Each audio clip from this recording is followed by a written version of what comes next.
जतुर्यायु तमाशक्ति। आज स्वाध्याय चंद्र का हमारा क्रमांक है 1378।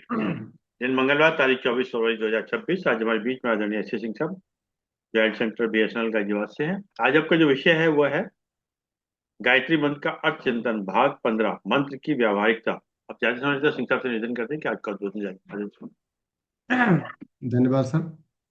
एक बार हम सभी लोग गुरु मंत्र गायत्री महामंत्र का सस्वर उच्चारण करके उस चेतन सत्ता को, गुरु सत्ता को प्रणाम करें। ओम भूर्भुवः स्वः तत्सवितुर्वरेण्यं भर्गो देवस्य धीमहि धियो यो नः प्रचोदयात्।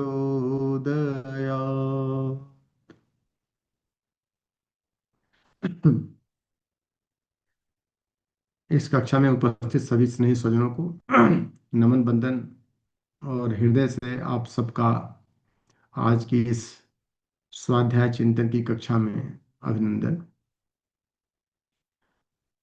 ये श्रृंखला अपने समापन पर चल रही है। वैसे तो श्रृंखला का कोई समापन नहीं होता है, और गायत्री महामंत्र एक ऐसा मंत्र है कि ये अनंत समय में भी इसकी व्याख्या संभव नहीं है। तो लेकिन कहीं कहीं विराम देना चाहिए हमको। तो गायत्री मंत्र का अर्थ चिंतन पर एक मैटर चला था कि भाई इसका अर्थ है की जरूरत क्यों पड़ती है। कि गायत्री मंत्र का जब जप की बात आती है, इसके उपयोग की बात आती है, इसके साधना और इसके सिद्धि की बात आती है, तो फायदा कितना होता है साधक को, यह इसके अर्थ की गहराई पर निर्भर करता है। क्योंकि जप के साथ में जब ध्यान की समन्वित प्रक्रिया साधक करता है, तो उसी प्रोपोर्शनेट में उसके लाभ बढ़ जाते हैं। और हम अगर उद्देश्य लेके चल रहे हैं कि हाँ इसके कुछ फायदे हमको मिलने चाहिए, चाहे आध्यात्मिक जगत के, चाहे भौतिक जगत के, चाहे समग्रता में, तो उसके लिए गहराई भी अपने को देना पड़ता है। तो इसीलिए एक एक अक्षरों की, एक एक शब्दों की क्या अभिप्राय है और हमारा चिंतन का दृष्टिकोण कितना गहराई में जा सकता है, तो ये कुछ दिशा इंडिकेट करने का प्रयास किया गया है कि हाँ कुछ इस तरह का सोचा जाए, कुछ उस तरह का सोचा जाए। तो मोटी मोटा करके एक एक अक्षरों पर व्याख्या हुई, एक एक शब्दों पर व्याख्या हुई। और 14वां भाग जो था वो प्रचोदयात पर हुआ था, कि पूरा गायत्री मंत्र का जो निचोड़ है वो प्रचोदयात है। तो प्रचोदयात क्या है, उस पर भी व्याख्या हुई विधिवत। प्रचोदयात में प्र क्या है, चो क्या है, द क्या है, यात क्या है, इन अक्षरों का क्या अभिप्राय है, उन पर भी गहन चर्चा हुई। अब एक क्लास विचार किया गया कि भाई इसकी व्यवहारिकता क्या है, इसका उपयोग क्या है हमारे लिए, एक जन सामान्य के लिए क्या उपयोग है, एक विशिष्ट और वरिष्ठ के लिए क्या उपयोग हो सकता है। काहे के लिए हम लोग इतना माथापच्ची गायत्री मंत्र को लेकर के करें। गुरु मंत्र का अगर दर्जा मिला है तो गायत्री महामंत्र को मिला है। वेदों के सर्वश्रेष्ठ मंत्र की अगर बात आई है तो गायत्री महामंत्र की ही बात आई है। तो इसका उपयोग हमारे जीवन में क्या है, अगर हम इसका उपयोग कर रहे हैं, लाभ मिल रहा है, लाभ ले रहे हैं, तब तो ये सार्थक है। नहीं तो बस खाली कोरी कल्पना और बस वाणी का विलास करके हम लोग अपने को इतिश्री अगर मान ले मंत्र का, तो इसीलिए एक व्यवहारिकता पर भी प्रश्न रखा गया। ये क्या है, इसको अगर देखा जाए कि योगेश्वर कृष्ण ने अ, छंदों में मैं गायत्री हूँ, ये भी कहा है। और विद्याओं की जब बात आती है तो सर्गाणाम अधि अंतश्च मध्यम च एवाहम अर्जुन और अध्यात्म विद्या विद्या नाम वाद प्रवदताम अहम। हे अर्जुन, संपूर्ण सृष्टि के आदि मध्य और अंत में मैं ही हूँ। और अगर विद्याओं की बात हो तो विद्याओं में मैं अध्यात्म विद्या हूँ। अध्यात्म विद्या। विद्या को देखा जाए तो एक बैकग्राउंड बताने की आवश्यकता पड़ रही है कि गायत्री मंत्र को उसी परिप्रेक्ष्य में हम देखें, इसकी व्यवहारिकता, इसका उपयोग जो साधक को करना होता है। कि विद्याओं में दो विद्या ही होती है, एक अध्यात्म विद्या कह सकते हैं और दूसरा अविद्या कह सकते हैं, जो शास्त्रीय भाषा में। अध्यात्म विद्या के तीन अंग होते हैं, आत्मविद्या, ब्रह्म विद्या और तत्व विद्या। और अविद्या का मतलब जो हमको सुंदर बना रहा है, बाहर से, बाहर को सुव्यवस्थित कर रहा है, उसी को आज की भाषा में शिक्षा कहा गया है। जो शास्त्रीय शब्दों का इस्तेमाल होता तो उसमें शिक्षा नहीं, उसमें विद्या अविद्या दो ही होती थी।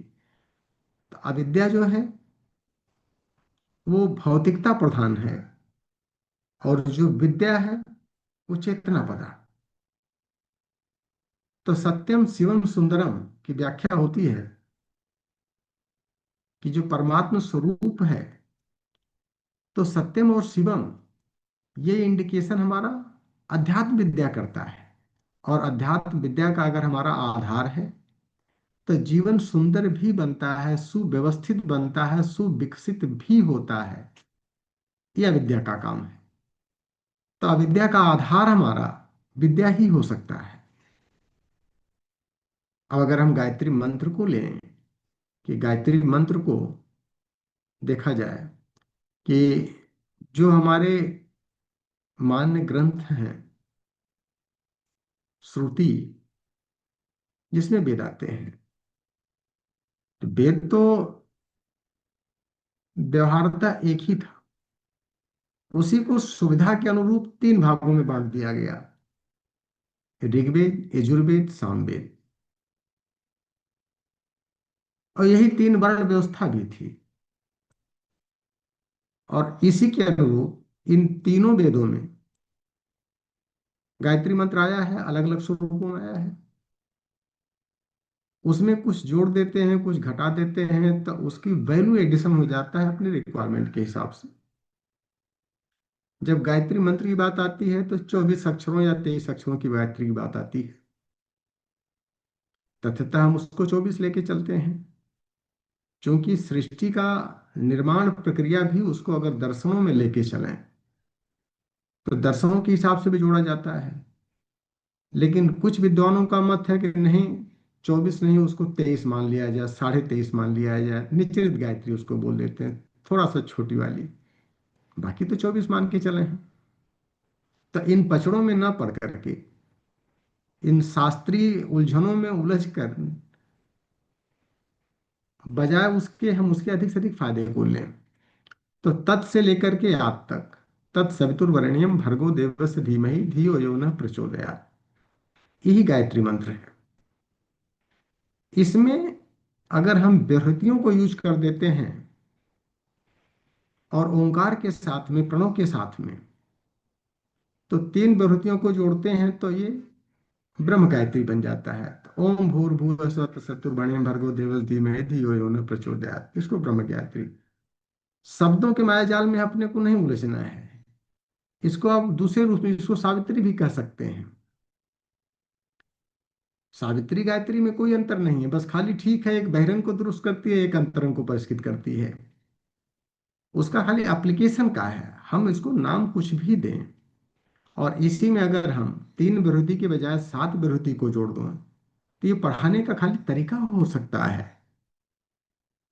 हम एक जोड़ें, एक भी ना जोड़ें, 3 जोड़ दें, 7 जोड़ दें, 7 जोड़ देते हैं, तो कुछ लोग कहते हैं सावित्री मंत्र ये है, ओम भू ओम भुआ ओम स्व ओम तत् ओम सप्त ओम भू भुआ स्व महा जन तप सत्यम। अगर ये सातों विभूतियों को हम जोड़ देते हैं, कुछ लोगों का मानना है कि ये सावित्री मंत्र है, लेकिन चूंकि हम साधना पथ पर चल रहे हैं तो इसको हम कुंडलनी मंत्र मान लेते हैं। गायत्री, सावित्री और कुंडलनी, इसको 3 स्वरूप में लेते हैं।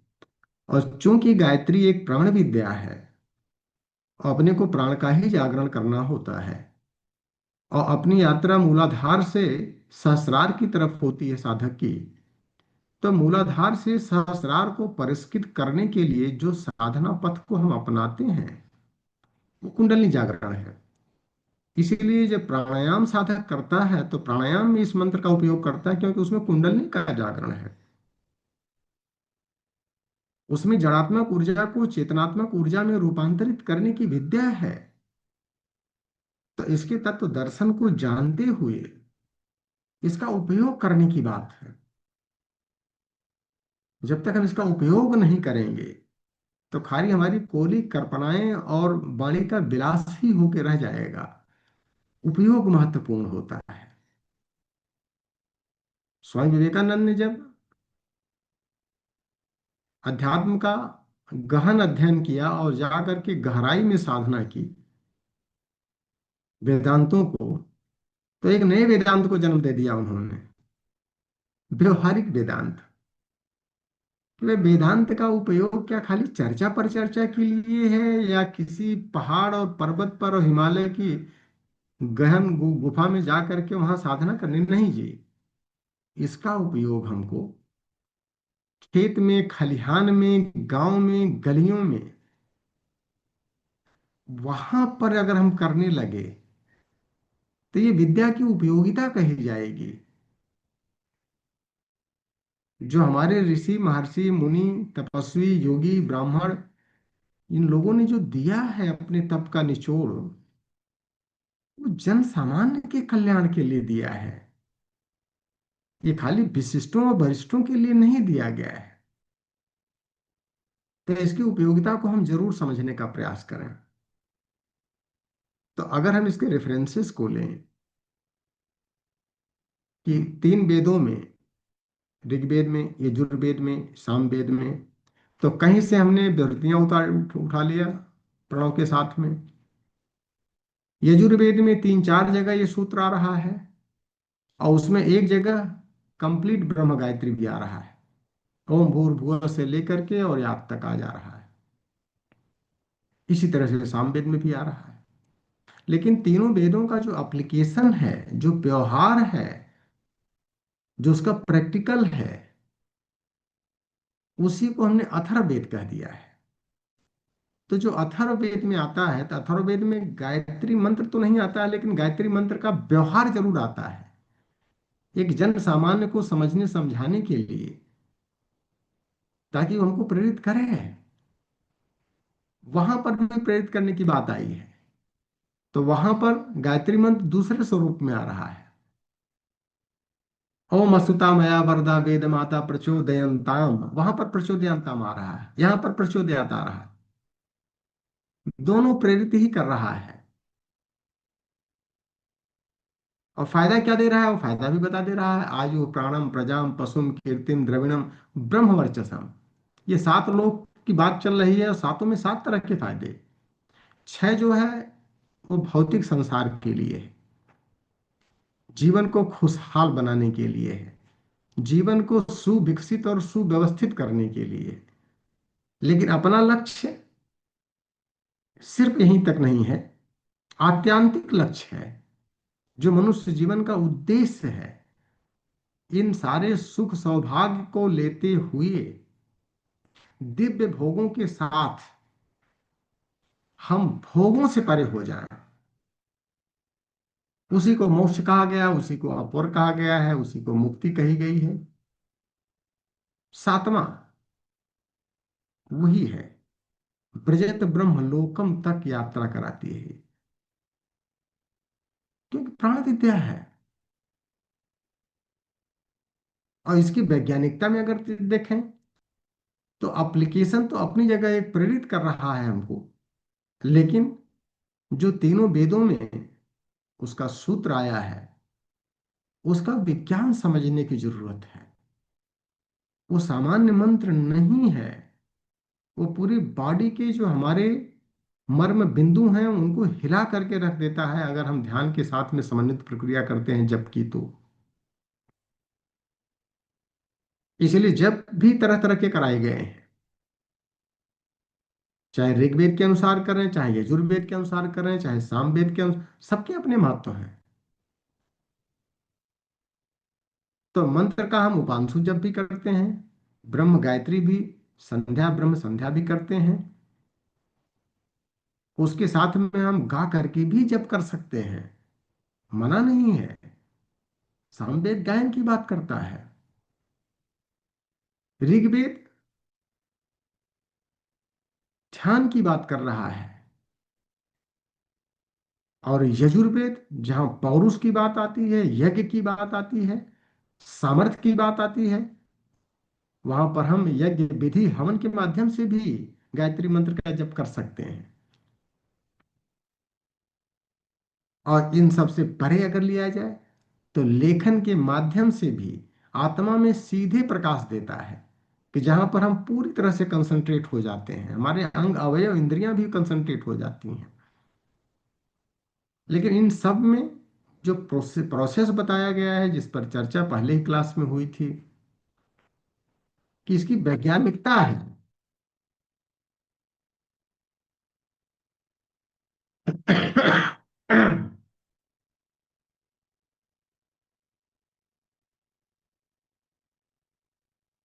और जब ये दबाव डालते हैं हमारे शरीर के 24 मर्म बिंदुओं पर, तो उसका प्रभाव क्या पड़ता है? प्रज्ञा जागृत होने लगती है, विवेक जगने लगता है। और उसी की आवश्यकता है। अगर विवेक आ गया जीवन में, तो फिर तो सभी आ जाते हैं। और अगर विवेक चला गया, तो साथ साथ सभी चले जाते हैं। आवश्यकता विवेक की खाली है। विवेक आएगा तो सामर्थ्य आएगा ही आएगा। और विवेक और सामर्थ्य दोनों मिल करके पराकाष्ठा पर ले जाएंगे, दूसरा कोई रास्ता नहीं है। तो अगर इसकी वैज्ञानिकता का उपयोग देखें, कि गायत्री एक प्राण विद्या है। प्रश्नोपनिषद यही कहता है, आत्मनः एष प्राणो जायते, एको अहम बहुश्यामी। एक परमात्मा लीला कैवल्यम के लिए अपने को बहुत सारे रूपों में रूपांतरित करना चाह रहा है। वही उसकी एक स्फुरना आ रही है उस परम चेतना में। तो स्फुरना लाने के लिए उसने किया क्या? सबसे पहले क्या चीज पैदा किया? प्राण। और जब प्राण पैदा होता है, कौन पैदा कर रहा है? चेतना पैदा कर रही है। तो दो रूपों में पैदा कर देता है, एक चेतनात्मक है और एक जड़ात्मक है नहीं वो भी जड़ात्मक, उसकी एक विशिष्ट चेतना है। दोनों चेतना से निकले हैं। तो अब दोनों के दो रूप हो गए। एक जो है दशा को ठीक करता है, ऊर्जा का स्तर। और दूसरा जो चेतनात्मक जिसको कहा गया है, वो दिशा दे देता है, कि सही दिशा में अगर ऊर्जा को हम लगाते हैं, तो जीवन में उत्कर्ष आ जाता है। इसीलिए प्राण जो है, गायत्री क्या करती है? प्राण का त्राण करती है, प्राण का रक्षण करती है। और प्राण दो स्वरूपों में है, चैतन्य ऊर्जा के रूप में भी है और कार्यकारी ऊर्जा के रूप में है। चैतन्य ऊर्जा की जानकारी अध्यात्म देता है, और कार्यकारी ऊर्जा की जानकारी भौतिकता देती है। जितने भी भौतिक ग्रंथ हमारे हैं, भौतिक शास्त्र हैं, ये फिजिकल वर्ल्ड के बारे में बताते हैं। तो अब चूंकि भौतिकता भी है और आध्यात्मिकता भी है, तो इसको थोड़ा सा और सरल समझने के लिए, कि 24 अक्षरों में जो पहले 12 अक्षर हैं, वो अध्यात्म की तरफ इंडिकेट कर रहे हैं। तत् से लेकर के और देवस में व तक, ये 12 अक्षर जो आते हैं गायत्री के, इनका इंडिकेशन जो हम लोगों ने स्मृतियों में भी देखा और इसके अर्थ चिंतन में भी लिया, एक एक अक्षरों की व्याख्या की गई। तो ये हमको अध्यात्म की तरफ इंडिकेशन दे रहे हैं। और देवस में से लेकर के और याद तक, ये भौतिकता को दुरुस्त कर रहे हैं। इसकी व्यवहारिकता क्या है? इसकी व्यवहारिकता है कि जब भी हम गायत्री मंत्र का जप कर रहे हैं, अपने जीवन में जप कर रहे हैं, तो जब जीवन में जप कर रहे हैं, तो हम ये देखें कि क्या दोनों में समग्रता आ रही है कि नहीं आ रही है, अध्यात्म में भी हम आगे बढ़ रहे हैं कि नहीं बढ़ रहे हैं। और यही समग्र विकास है। अगर हम भौतिक संसार में देखें तो भौतिक संसार में जिसने भी एकांगी विकास किया है वो अंधे कुएं में गिरा है, चाहे वो अध्यात्म का विकास किया हो चाहे वो भौतिकता का विकास किया हो। समग्र विकास की बात आती है, हमारे शास्त्र हमेशा समग्र विकास की बात करते हैं। समग्र में क्या है, भौतिकता में हम संसाधनों को बढ़ाते हैं और जीवन को सुव्यवस्थित करते हैं, जो सुख और साधन देते हैं हमको। लेकिन उसी के साथ में हमारे विचारों में, हमारे भावनाओं में, हमारे अंतःकरण में अगर परिष्कार हो रहा है तो ऊर्ध्वगमन इसका हो रहा है। एक वर्टिकली अपवर्ड कर रहा है और एक हॉरिजॉन्टली एक्सपेंड कर रहा है। तो जब दोनों साथ साथ चलेगा, हमने धन संपदा तो बढ़ा लिया लेकिन अपने विचारों का उन्नयन नहीं किया, अपनी भावनाओं का उन्नयन नहीं किया, अपने चरित्र में निखार नहीं लाए, चिंतन में श्रेष्ठता नहीं आई, व्यवहार में शालीनता अगर नहीं आई, तो हम लंबी दूरी नहीं चल पाते हैं और लड़खड़ा करके गिर जाते हैं। इसलिए जीवन का जो समग्र विकास का मैटर है कि शांति के साथ विकास। विकास बहिरंग में पराकाष्ठा पर जा रहा हो तो शांति भी पराकाष्ठा पर जानी चाहिए साथ साथ। और दोनों अगर साथ साथ चल रहा है तब हम कह सकते हैं कि गायत्री मंत्र के 24 अक्षरों का समन्वय करके हम भूर्भुवः स्वः तीनों लोगों का विकास कर रहे हैं, या भू भुवः स्वः महाजन तपः सत्यम सातों लोगों का विकास कर रहे हैं। जिस भी परिप्रेक्ष्य में लें, जिस भी ढंग से हमने पढ़ाई किया हो, जिस भी ढंग से तथ्यों को समझ करके हम अपने जीवन साधना कर रहे हैं, तो विकास दोनों दिशा में करना होता है। और जिस परिवार में गायत्री की साधना चल रही है उस परिवार के हर सदस्य में चेतनात्मक परिष्कार हो रहा है कि नहीं, अंतःकरण पवित्र होता जा रहा है कि नहीं हो रहा है, बीते हुए कल की अपेक्षा आज बेहतर हो रहा है कि नहीं हो रहा, हमारे सोचने में, हमारे चरित्र में, हमारे व्यवहार में अगर उन्नयन हो रहा है और उसके साथ साथ बहिरंग भी विकसित होता चला जा रहा है, संसाधन भी हमारे बढ़ रहे हैं, संपत्ति भी बढ़ रही है, संपदा भी बढ़ रही है, सुख के साधन भी बढ़ रहे हैं, और सारे के सारे लोग व्यस्त के साथ मस्त भी होते जा रहे हैं। अगर ये सत्य रहा है तब तो हम कहेंगे कि हाँ, गायत्री मंत्र का उसके जीवन में प्रभाव दिख रहा है। और अगर एकांगी हो रहा है, हमारी शांति तो बढ़ रही है, लेकिन बाहर में अगर हम दरिद्र होते जा रहे हैं, कमजोर होते जा रहे हैं, संसाधनों का अभाव होता जा रहा है, तो साधना हमारी एकांगी है। ये हमेशा लेके चलना चाहिए, क्योंकि समन्वय की बात आई है। और यही चीज ईशावास्योपनिषद, जहां से हम सारे सूत्रों को रिफ्लेक्ट करते हैं, वहां भी आता है। संभूतिम च विनाशम च यस्तद्वेद उभयगम स विनाशेन च मृत्युम तीर्त्वा और संभूत्या अमृतम असुनते। वही चीज विद्या के केस में भी आई है। अंधम तमः प्रविशन्ति जे अविद्याम उपास्ते ततो भूयोते तमो यह विद्याया घुमरता।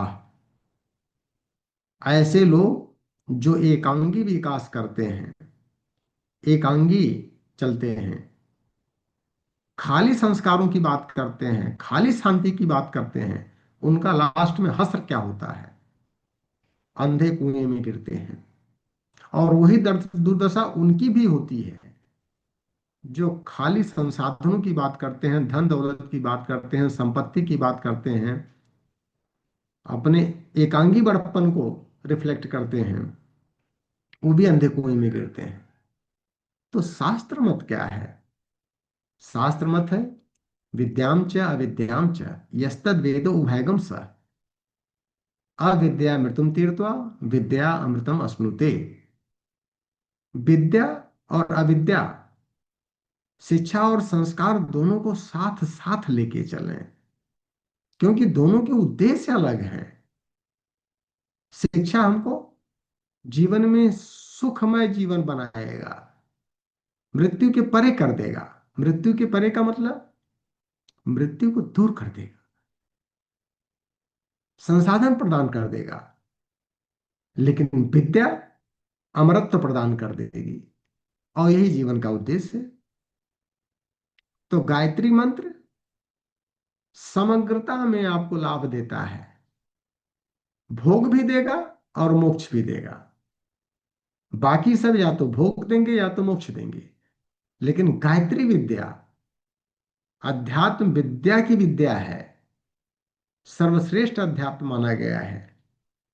ये समग्र लाभ देगा, सुख भी देगा और शांति भी देगा, भोग भी देगा और मोक्ष भी देगा, और दोनों पैरेलल में चलेगा। जीवन का भी आनंद लें और जीवन के परे जाकर के पराकाष्ठा पर जिस लिए जीवन हमने ग्रहण किया है उसका भी लाभ लें। दोनों चीजें पैरेलल में चलेंगी, साथ साथ चलेंगी। ये इसकी व्यावहारिकता है। और प्रतिदिन के स्तर पर, हर दिन, हर हफ्ते, हर महीने ये पैरेलल में लाभ मिलता जा रहा है। उत्कृष्टता की तरफ हम बढ़ रहे हैं कि नहीं बढ़ रहे हैं। और इसी को परम पूज्य गुरुदेव ने बड़े सरल शब्दों में बताया है कि बेटा, ये सब गायत्री मंत्र वगैरह का जो ज्ञान है उसका उद्देश्य क्या है। अंतरंग पवित्र हो, परिष्कृत हो, और उतने ही अंशों में बहिरंग हमारा सुविकसित भी हो, सुव्यवस्थित होता जाए। इसी को व्यस्त और मस्त दोनों कहा है। अंदर से हम मस्ती में जी रहे हैं और बाहर सब कुछ दुरुस्त होता जा रहा है। जैसे विष्णु भगवान क्षीर सागर में सो रहे हैं, तो आनंद में भी हैं, और निश्चिंत इसलिए हैं कि पूरी सृष्टि की व्यवस्था उनकी इच्छा मात्र से चल रही है। इतना एडमिनिस्ट्रेटिव पावर स्ट्रांग है। और यही गुण गायत्री साधक का भी है।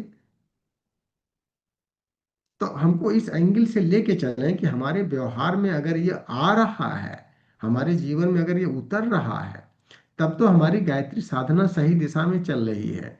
और अगर ऐसा नहीं आ रहा है तो हमें आत्म समीक्षा जरूर करना चाहिए। आत्म समीक्षा तात्विक चिंतन के साथ अगर हम करेंगे, तब आत्म सुधार की गुंजाइश बनेगी, और आत्म सुधार के आधार पर ही आत्मनिर्माण और आत्म विकास कर पाएंगे, उसके पहले नहीं। और गायत्री एक ब्राह्मी शक्ति है जो दोनों दे रही है। दिशा भी दे रही है कि किधर हमको सुधार करना है, और दशा भी करेक्ट करेगी। जो उसकी चेतनात्मक ऊर्जा और जड़ात्मक ऊर्जा की बात आई है। सामर्थ्य भी देगी। कितना सामर्थ्य देगी?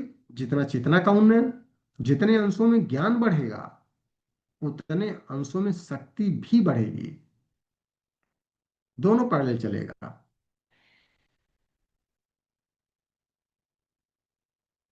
कि गणेश की और शक्ति की दोनों साथ साथ पूजा चलेगी। पहले विवेक, पैरेलल में शक्ति। किसी ने पूछा कि आप गायत्री को क्या मानते हैं। हमने कहा एक शक्ति जो मोटी मोटा थोड़ा सा देखा जाए तो तीन रूपों में काम कर रही है। ब्राह्मी शक्ति, वैष्णवी शक्ति और सांभवी शक्ति। यही जीवन की तीन धाराएं दे रहे हैं। एक भू, एक भुआ, एक स्वर। एक को ज्ञान शक्ति कह सकते हैं, एक को साधन शक्ति कह सकते हैं, एक को क्रिया शक्ति कह सकते हैं। एक को सात्विक कह सकते हैं, एक को राजसिक कह सकते हैं, एक को तामसिक कह सकते हैं। ये तीनों हैं। एक से सद्ज्ञान हो रहा है, दूसरे से सद्भाव बढ़ रहा है, तीसरे से सत्कर्म एक हमारी प्रज्ञा को प्रखर कर दे रहा है, दूसरी हमारी श्रद्धा को सजल कर दे रहा है, और दोनों मिलकर के निष्ठा को प्रबल कर दे रहे हैं। और यही सजल श्रद्धा, प्रखर प्रज्ञा और प्रबल निष्ठा, यही तीनों मिलकर के हमारे जीवन को धन्य धन्य बना दे रहे हैं। तो क्या ये व्यवहार में उतर रहा है हमारे?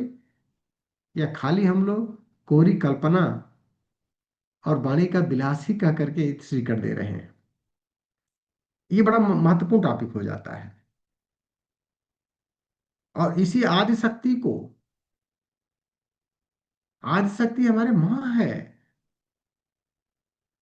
ये हमारा पोषण भी कर रही है, उत्पन्न भी कर रही है हमारे अंदर, हर चीज को, देवत्व को उत्पन्न कर, सामर्थ्य को भी दे रही है और परिवर्तन भी कर दे रही है। इसी को तीन रूपों में अगर हम पूजा करते हैं: वेद माता जो सज्ञान को दे रही है, देव माता जो हमको अंदर से पवित्र कर दे रही है, देवता की तरह बना दे रही है, और विश्व माता बहिरंग को सुविकसित और सुव्यवस्थित कर दे रही है। अब गुरुदेव ने यही तो टारगेट दिया था कि बेटा अंदर से पवित्र बनो। जितने अंशों में पवित्रता को बढ़ा लोगे, उतने अंशों में तुम्हारी योग्यता बन जाएगी, तुम्हारी सामर्थ्य आ जाएगी। और जितने अंशों में सामर्थ्य बढ़ेगी, उतने अंशों में तुम बाहर एक सुंदर संसार भी बना सकते हो। उसी को दूसरे रूप में कह दिया कि मनुष्य के अंदर देवत्व का जागरण हो जाए तो धरती पर स्वर्ग अपने आप अवतरित हो जाएगा, क्योंकि वो शांति से बैठ, देवता अब तो देवता का काम करेगा, और देवता जहां रहेगा वो स्वर्ग बन जाएगा अपने आप। तो ये व्याख्या करने के तरीके हो सकते हैं, लेकिन क्या हमारे जीवन में ऐसा उतर रहा है? क्या हमारे आसपास उस तरह का वातावरण बन रहा है कि जहां लोग आकर के उनको सुकून शांति मिल रही है? या हम बहिरंग में उलझते जा रहे हैं? व्यस्त और मस्त होने के लिए सूत्र दिया है, अस्त और व्यस्त होने के लिए नहीं। अस्त व्यस्त वाला तो दूसरा हिसाब हो जाता है। और अपनी अस्तता और व्यस्तता को हटा करके व्यस्तता और मस्ती जीवन में कैसे आवे, इन सूत्रों को अपना करके इसका प्रैक्टिकल करना पड़ेगा, दूसरा कोई उपाय नहीं है। और ये शुरुआत कहाँ से करें? जब शुरुआत की बात आती है तो व्यक्ति निर्माण सबसे पहले, क्योंकि सूत्र परम पूज्य गुरुदेव ने दिया है गायत्री मंत्र का कि अगर हम गायत्री मंत्र का जप कर रहे हैं तो उस जप का मतलब क्या होता है।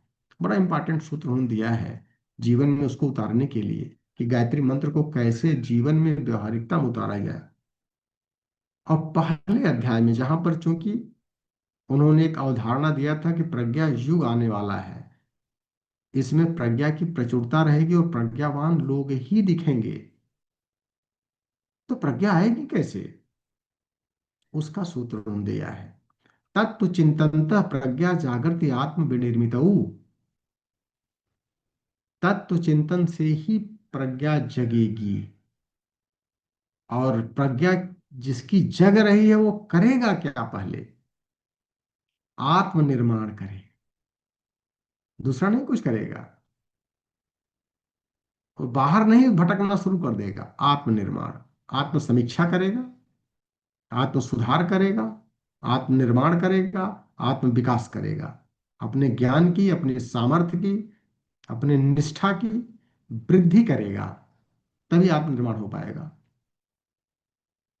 कि तत्व चिंतनतः प्रज्ञा जागृति आत्म विनिर्मित, और प्राज्ञा प्रसज्यते च आत्मनिर्माणे च संयमे,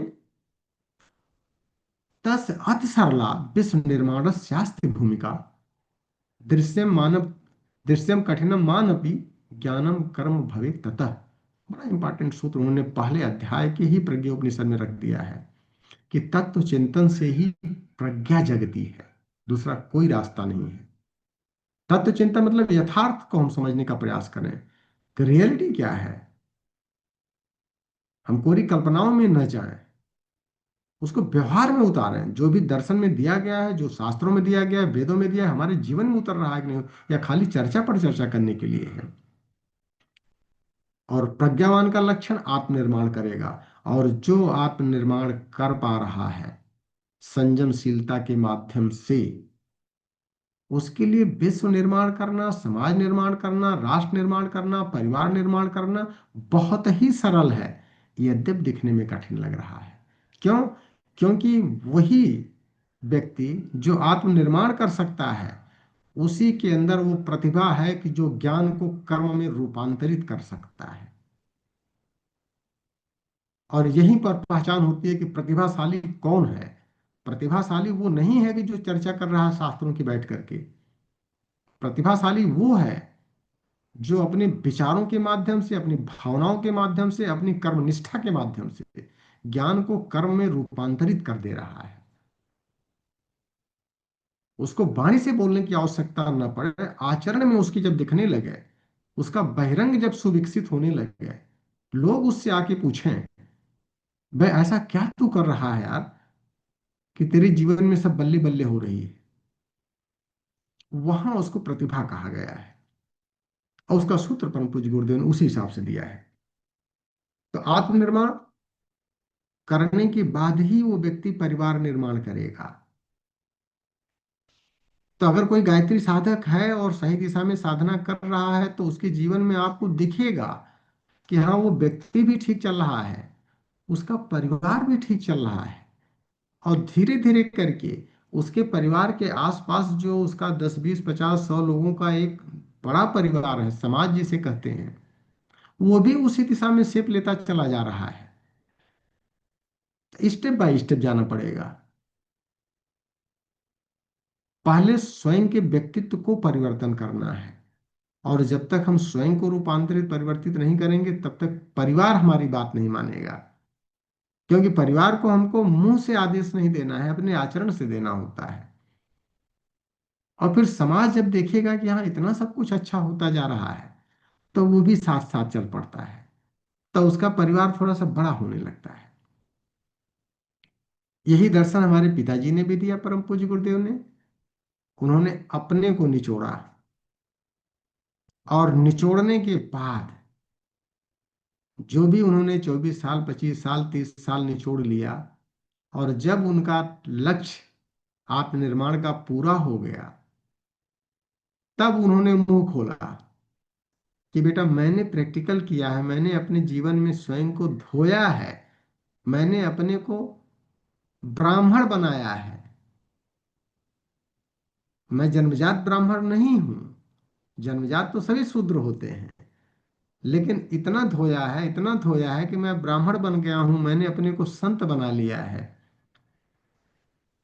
अब हम बता सकते हैं कि हाँ, हमने इस रास्ते को अपना करके किया है।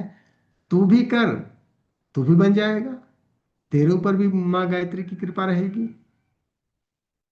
तो अपने को व्यवहार में उतारना होता है। येन केन प्रकारेण यद्वा तद्वा उच्छत। हम अगर अपनी समस्याओं से बाहर निकल आते हैं, तो वही पाथेय बन जाता है। तो गायत्री का ज्ञान अगर हम व्यवहारिक रूप में ले पा रहे हैं। परम पूज्य गुरुदेव ने जब साधना किया था, तो 3 साधनाएं उनकी उच्च स्तरीय साधना जब करने लगे थे, तो 3 साधनाओं में उन्होंने बताया है कि सबसे कठिन साधना हमारी कौन सी थी।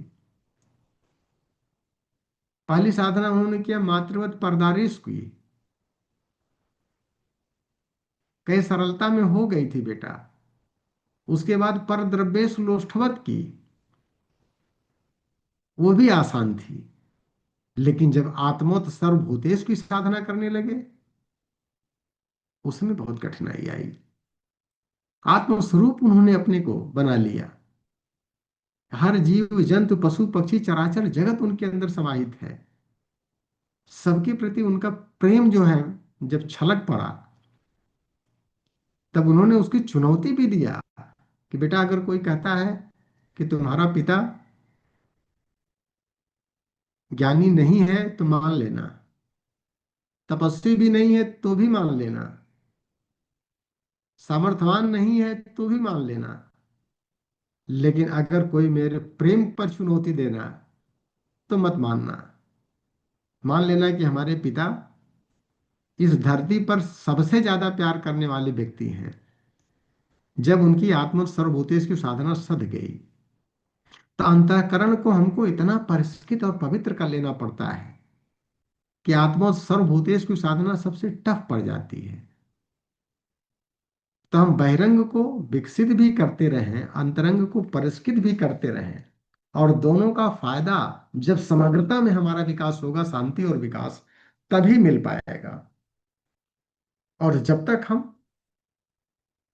व्यक्ति निर्माण नहीं कर पाएंगे, आत्मनिर्माण नहीं कर पाएंगे, तब तक हमारा परिवार निर्माण, समाज निर्माण, राष्ट्र निर्माण, विश्व निर्माण, ये सब कोरी कल्पना रह जाएगी।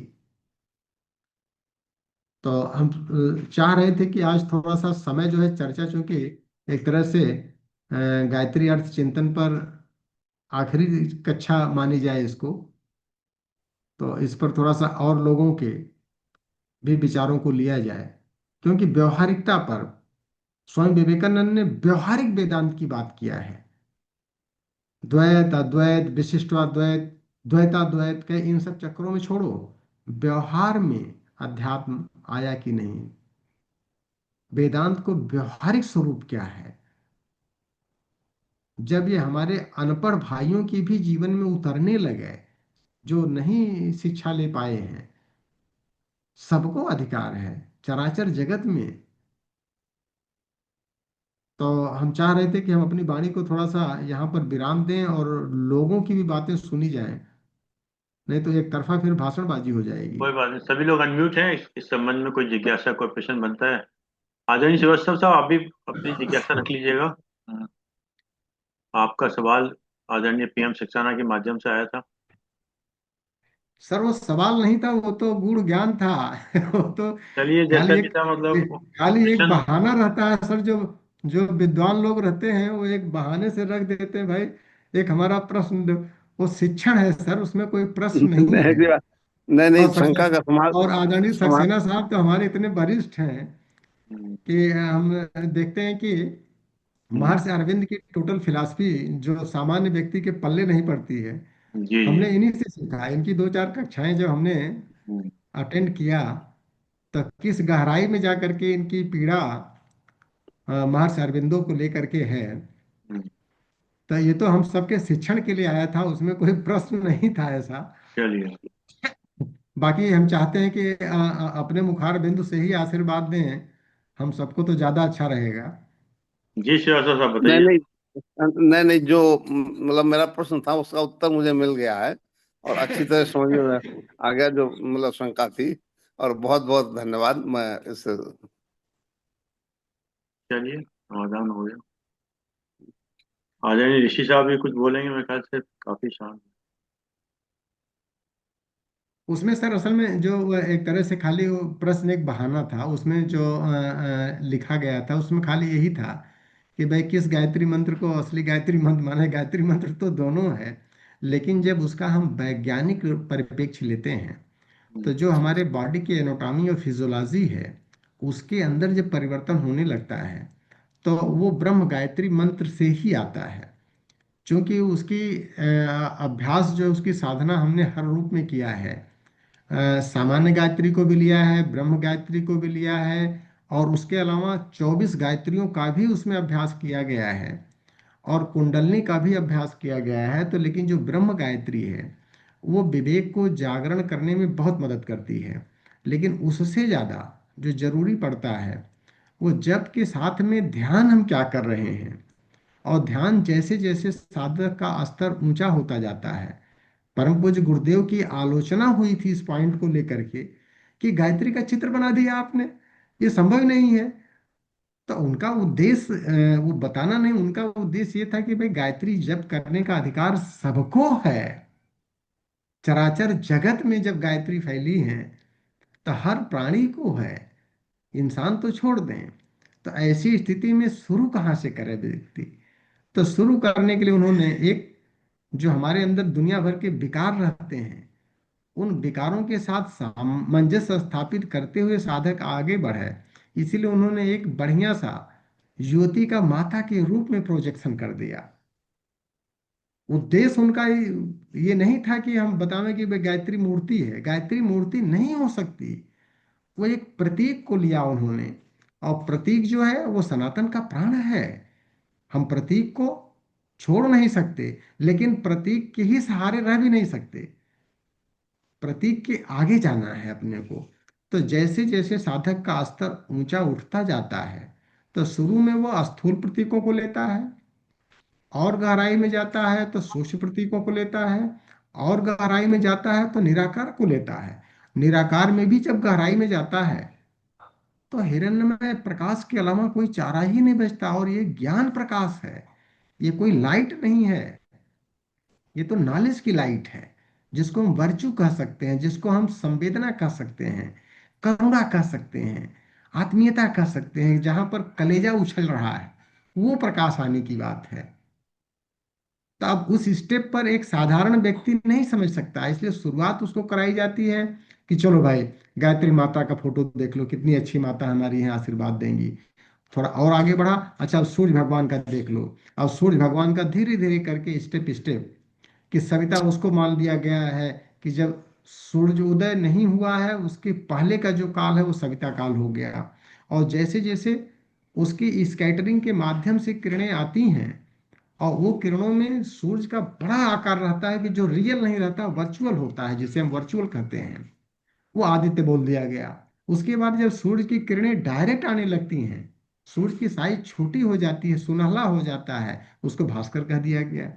तो अब उगते हुए सूरज का, सूरज उगने के पहले जो संध्या काल है, उस शांति का ध्यान करो।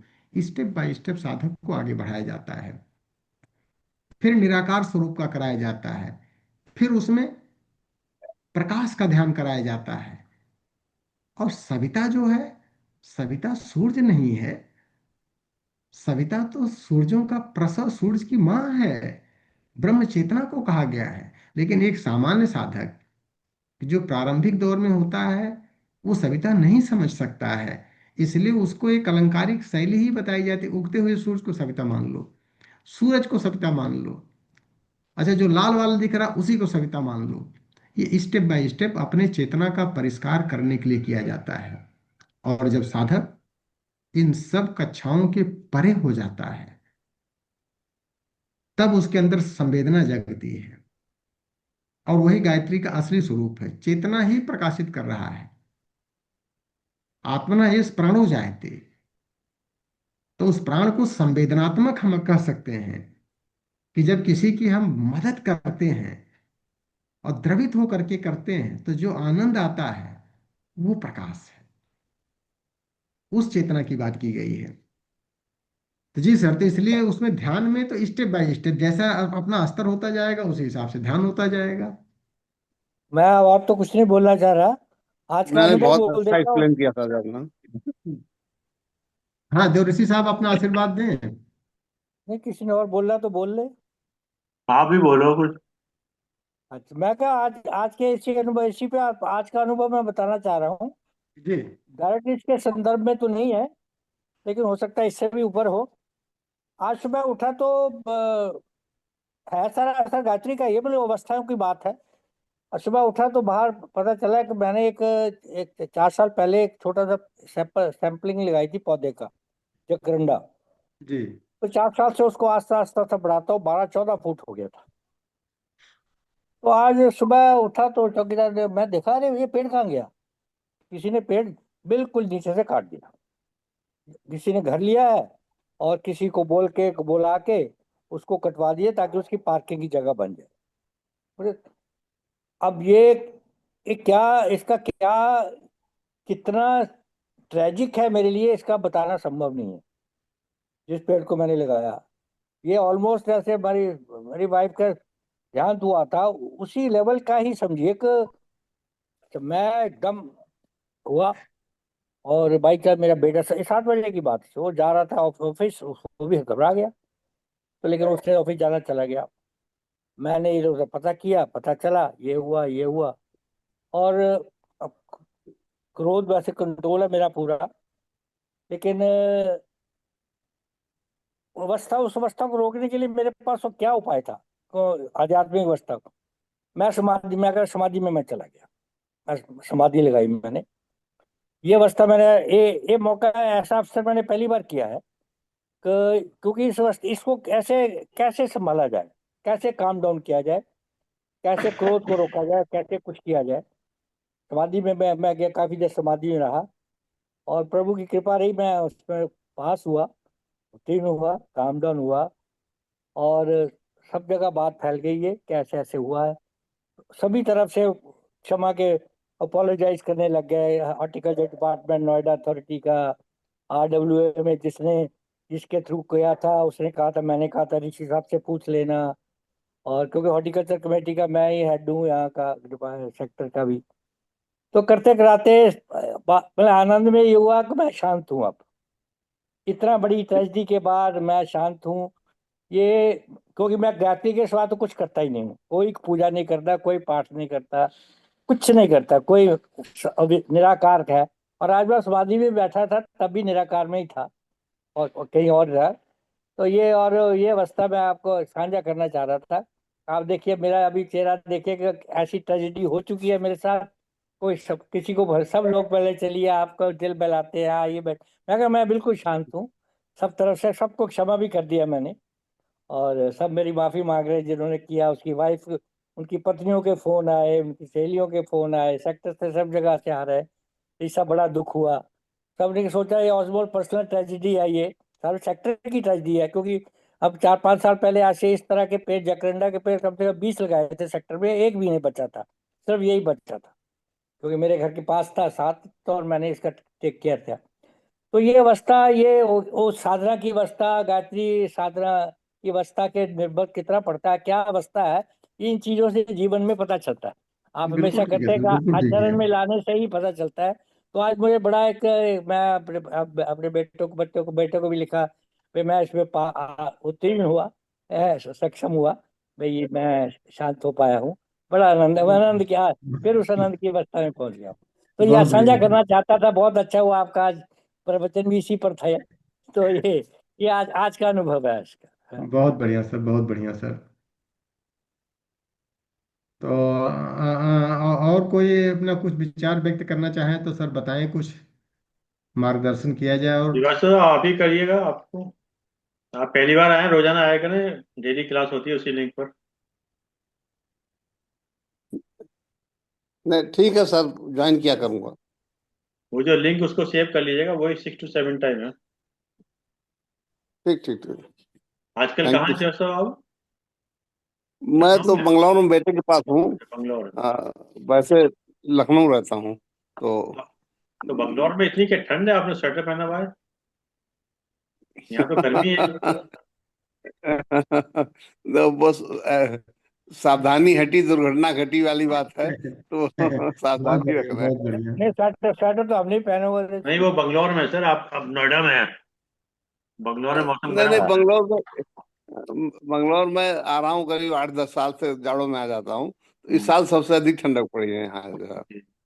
चलिए और श्रीवास्तव सर साहब, हम चाह धन्यवाद रहे हैं दीजिएगा। कि PM सक्सेना साहब भी कुछ आशीर्वाद दें, बहुत दिन के हाँ, बाद जो है इतना सा खोल लीजिएगा आपके विंडो, वो दर्शन हो रहे हैं। भोजन कर रहे होंगे, जिनका टाइम हो गया 7 बजे का। वो 7 बजे अच्छा, भोजन कर लेते इसमें हैं समय चलिए। हो गया भोजन करने का? हाँ, वो 7 बजे ठीक कर लेते अच्छा अच्छा, नहीं बहुत बढ़िया सर, यही तो संयम की पराकाष्ठा, हैं। यही दीर्घायु का सबसे बड़ा लक्षण है सर। समय पे काम कर लेते हैं सब। तो डिसिप्लिन लाइफ जो है सर। और कोई अगर कुछ प्रश्न नहीं, बनता हो, आपका आपका जिज्ञासा। नाम सुन के वो आ गए, खोल ली विंडो उन्होंने, खाना छोड़ दिया उन्होंने। हाँ, वो इसी को कहते हैं कि पीड़ा है सक्सेना साहब की, कि हम्म, बहुत दिन बाद दर्शन हुए तो आज कम से कम आशीर्वाद के 2 शब्द मिलने चलिए, चाहिए। इतना सा कुछ बताइएगा, आपने बोलिएगा। हम सर। साहब ने बहुत ही सुंदर ढंग से गायत्री की विवेचना की है। आ, गायत्री और सावित्री 2 वर्ष, आपको मालूम है। गायत्री पीठ तो कोई बात ही नहीं है, गायत्री के बारे में सभी कुछ है। महर्षि अरविंद ने सावित्री के ऊपर पूरे ग्रंथ की ही रचना की है, जी जी जी। और उसमें 24,000 पंक्तियां हैं।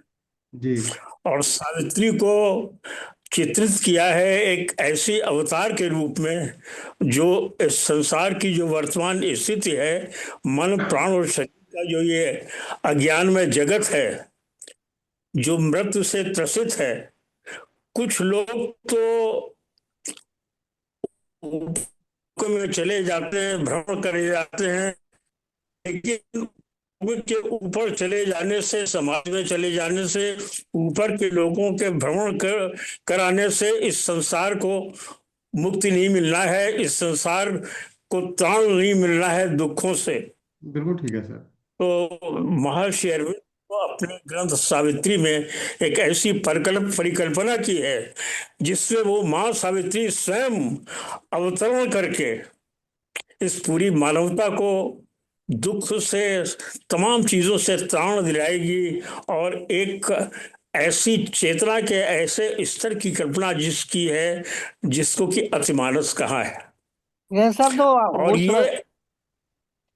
उस ये अतिमानस ऐसा लोक नहीं है जो उनकी व्यक्तिगत कल्पना है, ये उन्होंने यजुर्वेद से लिया है।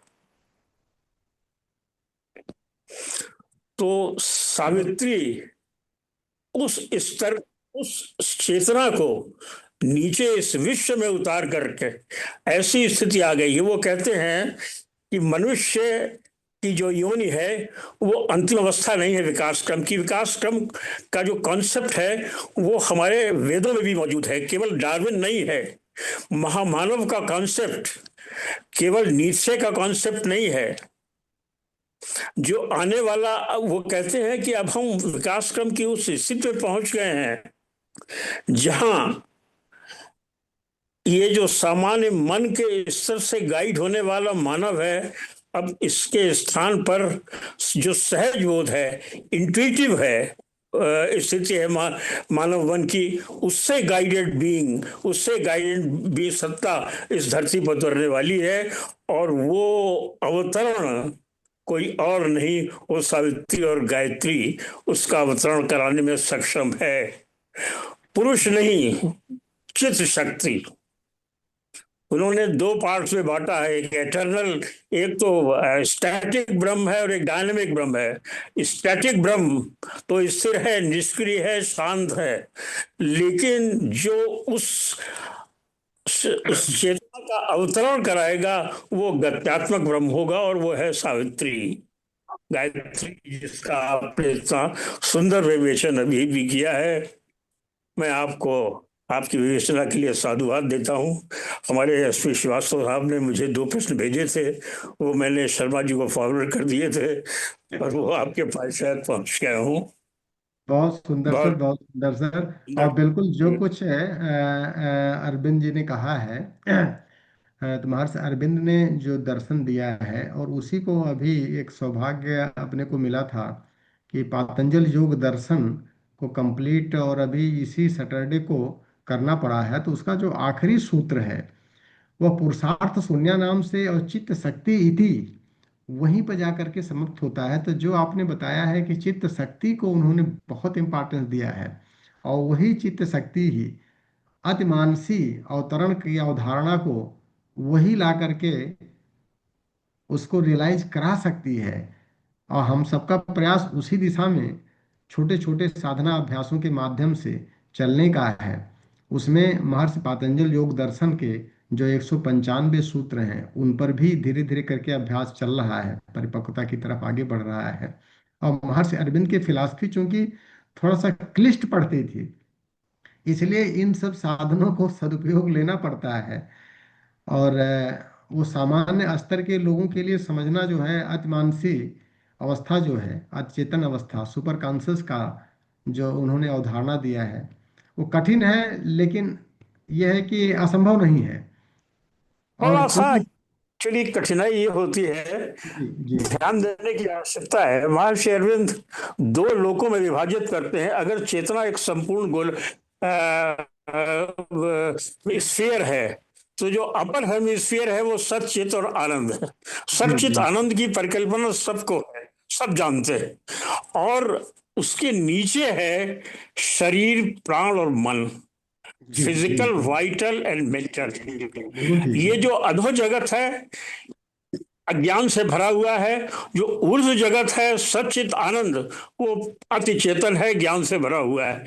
इन दोनों के बीच की जो सुप्रामेंटल की स्टेज जो है वो इस आनंद स्टेज तत्व में रह करके कल्पना कठिन है सर। और हमारा जो मन है उसका ओवर माइंड, जिसको आपने अभी अभी कहा था स्वर्ण जी के ढक्कन से छिपा हुआ है, वो जी जी ओवर जी। माइंड तो वास्तव में कठिन नहीं है, नहीं, केवल होता ये मैं अरविंद वही ने जो बोलने वाला था, कठिन नहीं है, कठिन नहीं है। केवल उसको समझने की बात है। ओवर मेंटल कॉन्शियसनेस सीधे सीधे यजुर्वेद में दी हुई, और उसको सूर्य लोक कहा गया है, और हमारी भाषा में विज्ञान में पुरुष कहा गया है। लेकिन कठिनाई ये सक्सेना होती साहब, ये तो हम उनकी भाषा को लिंकअप नहीं कर पाते हैं, जो हमारी पारंपरिक भाषा है। सर यही चीज बस तो। एक बात जी उन्होंने एक बात ऐड की है। उनका कहना यह है कि हम स्पाइरल वे में एवोल्यूशन की ओर गति कर रहे हैं, और बिल्कुल ठीक है अब सर। हम उस चित्त शक्ति ने मन तक की चेतना को नीचे उतारा है इस भौतिक जगत में। अब वो स्थिति आ गई है कि इसके ठीक ऊपर सच्चिदानंद का जो नीचे का हिस्सा है, जो ओवर माइंड से मिला हुआ है, ओवर माइंड जैसा आपने बताया वो ढक्कन है। वो जी ढक्कन जिस दिन खुल जाएगा, उस दिन वो सत्यलोक सामने आ जाएगा। वो समाधि से नहीं होना है। बहुत बढ़िया सर, बहुत बढ़िया। समाधि में वो विश्वास नहीं करते। वो सर यही बिल्कुल यही तगड़े से चीज ठाकुर ने कहा था। यही जिस तरह चीज से आज योग मन से गाइडेड होता है, हम ऐसे ही चेतन रहेंगे, लेकिन वो चेतना मन का स्थान ले लेगी, वो प्रतिस्थापित हो जाएगी हमारे इसी बॉडी में, इसी शरीर में, दिव्य शरीर में दिव्य मन कहा है, divine life in divine body. तो केवल जो कठिनाई होती है वो ये, एक्चुअली वो तो 21 साल तक अंग्रेजी जानते थे, लैटिन और वो सब, तो उनके ग्रंथों की जो पूरी रचना है वो सब अंग्रेजी में है। बिल्कुल ठीक है सर, बिल्कुल और ठीक है। उन्होंने नीत्शे और डार्विन को भी देखा था।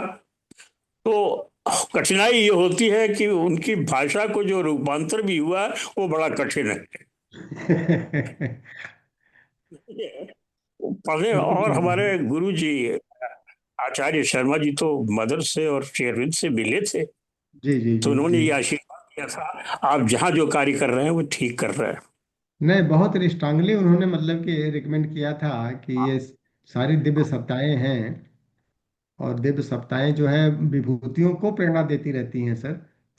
और यही चीज आप देखें कि जो ठाकुर थे रामकृष्ण परमहंस, तो हाँ हाँ रामकृष्ण परमहंस ने यही तो विवेकानंद से कहा कि बेटा भगवान से मिलना कौन चाह रहा है, कौन उनका दर्शन हाँ। करना चाह रहा है। एक बार हम्म, दर्शन करने की इच्छा तो अंदर पैदा कर, तो फिर सहज हो जाएगा। हम्म। चले, बहुत अच्छा सर। वस्तु और अब अरविंद शर्मा साहब के तरफ हम लोग मुखातिब हों कि उनका क्या आगे का मार्गदर्शन है, क्या आगे का नहीं, आप आगे से सोचे। अब ये श्रृंखला समाप्त हो गई सिंह साहब आपकी। हाँ सर। ये श्रृंखला आपकी समाप्त हो गई, अब नई श्रृंखला लेंगे कोई आप? अब श्रृंखला को कहीं न कहीं तो विराम देना पड़ेगा, नहीं तो चलती रहेगी सर। नहीं, कौन हरि सी अनंत, लेंगे? हरि कोई कथा नया अनंता। नई श्रृंखला शुरू करिएगा, फिर अपना नया बनाते हैं आपका। इसके एक एक अक्षरों पर तो कई कई कक्षाएं चलती रहे तो कम है सर। क्योंकि हम्म। चेतना का विषय जो है वो तो जितनी गहराई देते चले हैं, और साधना का साधनात्मक स्तर पर तो जितने सारे प्रश्न आते हैं उतने सारे समाधान निकलते जाते हैं। क्योंकि अध्यात्म में प्रश्न नहीं बनता है, खाली समाधान है। तो इसीलिए चूंकि खाली समाधान है तो उसको समझने समझाने का भांत भांत का तरीका है। हम्म। तो चूंकि आपने कहा था कि गायत्री मंत्र के ऊपर कुछ कक्षाएं हो जाएं, हम्म। तो तमाम भ्रांतियां रहती हैं कि गायत्री मंत्र का जप किसको करना चाहिए, किसको नहीं करना चाहिए, करना चाहिए तो कैसे करना चाहिए, क्या क्या तरीका है, कैसे फायदा होगा, कैसे नहीं फायदा होगा, कितना फायदा होगा। तो जो भी एक क्यूरियासिटी गायत्री मंत्र को लेकर के थी, तो ये हुआ था कि भाई 12-15 कक्षा ले करके उसको प्रयास किया जाए कि कम से कम 9 शब्द हैं, उसके 24 अक्षर हैं। तो सारे एक एक अक्षरों का क्या इंडिकेशन है, उनकी साधना एक एक अक्षरों की कैसे की जाती है, उसके जीवन में अपने फायदा, चेतनात्मक परिष्कार कितने अंशों में हमारा हो पाता है। क्योंकि इसी सावित्री ग्रंथ को लिख करके महर्षि अरविंदो ने और कई बार उसको परिमार्जित किया, एक बार नहीं कई बार परिमार्जित किया। तो चेतना का रिफाइनमेंट जो है वो अल्टीमेटली इस स्तर तक है कि अहम ब्रह्मास्मि के लेवल पर जाकर के पहुंचा देता है, उसके नीचे नहीं। तो शुरुआती दौर में ठीक है, हम बहुत पास हो गए, बहुत पास हो गए हैं, और लास्ट में होता है कि जब टोटल में साम्यता स्थापित हो जाती है, तभी जो है एकाकार की बात आती है। उसके बाद पुरुषार्थ शून्य नाम, फिर कुछ करने के लिए शेष नहीं बचता है, और चित्ती शक्ति ही स्वरूप में रूपांतरित हो जाती है। तो जो सक्सेना साहब ने कहा है कि वो दिव्य चेतना इसी दिव्य शरीर में प्रकट हो जाती है, और शरीर ही दिव्य बन जाता है। चलिए साहब। तो शरीर नहीं है तो कुछ भी नहीं है, ये विचार भी नहीं है, तो शरीर तो है ही है, ये शरीर ही तो सबसे सबसे उत्तम जरिया तो शरीर ही है। इसमें तो कोई दूसरी राय तो होनी नहीं चाहिए। ये तो सब जब सर बातें हो ये रही तो है है, कि ध्यान हो रहा है, ये हो रहा है, ये विवेक हो रहा है, इसी शरीर से ही तो हो रहा है, यही तो ढांचा है, तो तो इससे सर परे इसी थोड़ा को जा तो सकता है। तुलसीदास जी ने बहुत सरल भाषा में साधन धाम मोक्ष कर द्वारा पाई न जय परलोक समारा, सो परत्र दुख पाओ आई, सिर धुन धुन पछताए, काल है कर्म है ईश्वर है, मिथ्या मिथ्या दोष लगा है। कि इतना बढ़िया दिव्य शरीर पा करके भी अगर हमने बिल्कुल लोक और परलोक को नहीं सुधार पाए, तो फिर बिल्कुल पश्चाताप के अलावा और सिर धुन धुन के पछताने के अलावा समय निकल गया और अवसर निकल गया। तो ये दिव्य शरीर है, अद्भुत लेकिन दिव्य है, शरीर हमको महसूस तो करना पड़ेगा ना सर। बिल्कुल अद्भुत है, ये संसार इतना इतना आनंदमय संसार है, इतना सुंदर संसार है, सुखी सुख है, सब जगह आनंद ही आनंद है। ठीक है, बिल्कुल ठीक है। चलिए आदरणीय वीरेंद्र चौधरी साहब, धन्यवाद के दो शब्द दीजिएगा।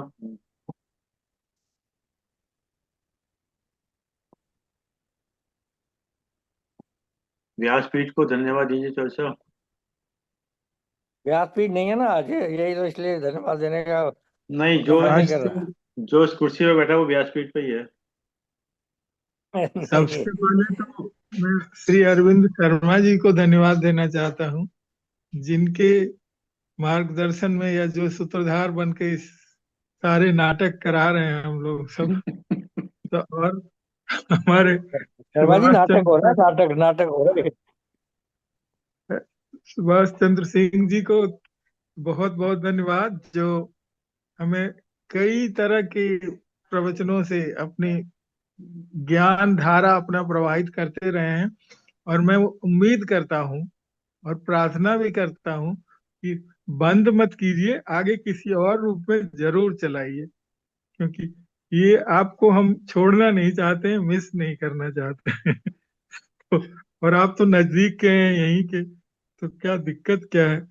एल हमारा कई बार एएलटी जाना हुआ था, पता नहीं आपसे मिले थे कि नहीं, बहुत दिन पहले की बात है सर जब मैं सर काम वाम करता था। तो क्योंकि शिक्षा से मैं भी इंजीनियर उसी इलेक्ट्रॉनिक्स वाले विधा से तो हूँ, तो बार बहुत बार बढ़िया। क्यूरियोसिटी में तो वहाँ जाया करता था कभी कभी। जी जी जी जी।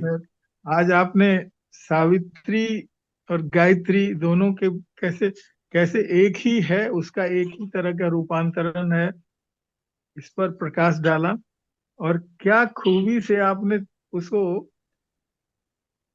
ये वेदों से कैसे आपने दिखाया कि कैसे वेद अलग अलग, तीनों वेद में, बल्कि चारों वेदों में अलग अलग उसकी उपयोगिता या महत्ता को प्रकाश में डाला, कैसे उसमें उसमें भी है योग, मतलब वेद में भी है, और अलग अलग चीजों पर उसमें है।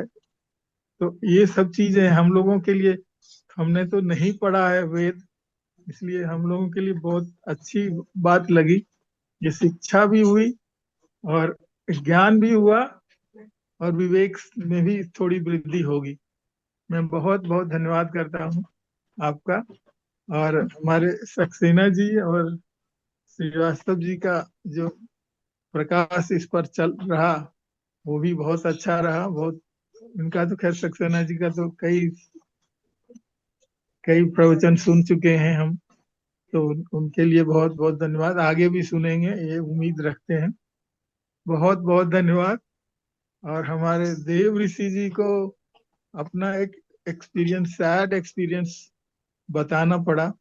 बात यह है कि देखिए, वो मोह जब हो जाता है, जब चाहे वो पौधे से हो, जानवर से हो, किसी से भी हो, और वो उससे अगर विछोह होता है तो तकलीफ तो होती है। तो पेड़ से भी उतना ही मोह आपको था, और उससे विछोह जब हुआ तो दुख तो हुआ, लेकिन दुख को आपने अच्छी तरह से निपटाया। और शायद गायत्री के मंत्र से, गायत्री साधना के रूप से, ये बहुत अच्छी बात बताई आपने। बहुत बहुत धन्यवाद, बहुत बहुत धन्यवाद, सभी को प्रणाम। डॉक्टर साहब, मैं जो पेड़ के विषय में आदरणीय ऋषि साहब ने बोला, जिनके पास कल्याण आते हो, मार्स का कल्याण में वृक्ष के ऊपर ही है, और उन्होंने अपने रेफरेंस दिए हैं, उन्होंने क्या किया और बाद में उनके साथ में क्या हुआ। मैं ज्यादा डिटेल में नहीं जाऊंगा, कल्याण पढ़ लीजिएगा, उसमें पढ़ के समझ में आ जाएगा कि पेड़ हमारी तरह किस तरीके से हैं। यानी कि एक व्यक्ति थे जो बहुत बड़े अधिकारी थे, उनको जब एक पीपल के पेड़ को काटने की अनुमति मांगी तो उन्होंने स्ट्रेट फॉरवर्ड मना कर दिया, बोले मैं अनुमति नहीं दूंगा। मतलब आप डिटेल में पढ़ सकते हैं। चलिए साहब, बहुत बहुत धन्यवाद आदरणीय वेंचर साहब, बहुत बहुत धन्यवाद आदरणीय अच्छे सिंह साहब, आपने समय निकाल के समय दिया, हम आपके आभारी हैं। जूम के लोग का विशेष रूप से धन्यवाद कि आपने समय निकाल के समय दिया। जैसे कि एक विचार के साथ और 3 बारों के साथ अपनी बात समाप्त करते हैं। आज का विचार, अच्छी आदतें अच्छे इंसान को जन्म देती हैं। अच्छी आदतें अच्छे इंसान को जन्म देती हैं, और बुरी आदतें बुरे इंसान को। बुरी आदतों से निरंतर बचने का प्रयास ना किया गया, बुरी आदतों से निरंतर बचने का प्रयास ना किया गया तो हमारे भीतर कब एक बुरे इंसान ने जन्म ले लिया, हमको स्वयं पता नहीं चलेगा। पता नहीं चलेगा। बिल्कुल ठीक है सर, बिल्कुल ठीक है सर।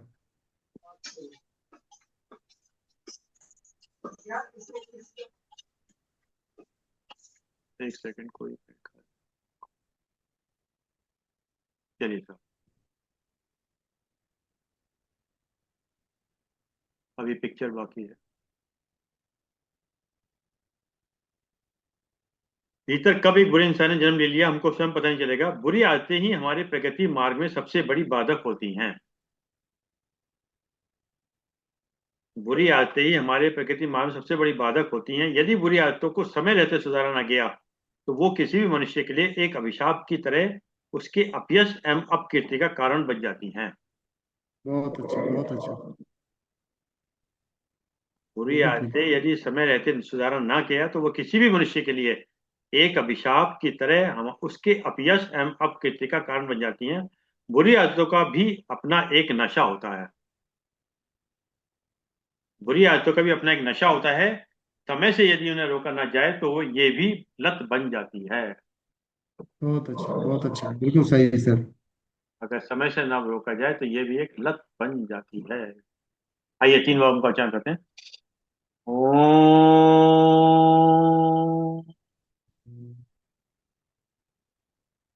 ओम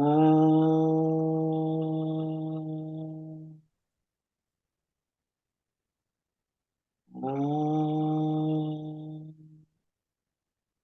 शांति शांति शांति। सभी प्रणाम, सभी प्रणाम। प्रणाम सर, प्रणाम सर, बहुत आभार।